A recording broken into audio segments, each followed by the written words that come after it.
Okay, so as y'all start your Nierika project, a couple things y'all are going to have to consider as you go through the process of creating your Nierikas is how you're going to be laying down the yarn or the embroidery floss. So there's a couple methods that we're going to be going over in class.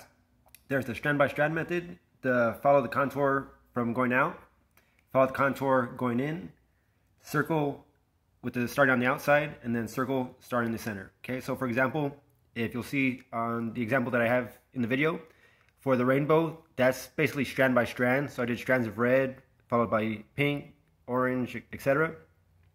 For the circles, I did both starting from the center and then circling out towards the outside, and also circling from the outside in.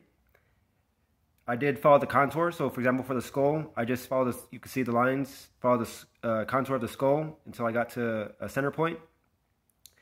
Keep in mind also, as you go through your project, there are going to be modifications that you're going to have to do based on your design.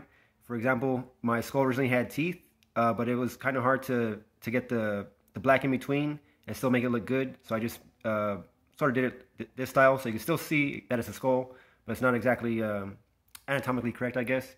So just keeping that in mind, as you go through your process, you're going to be making some changes, making some modifications based on your design and based on what you can do with the yarn.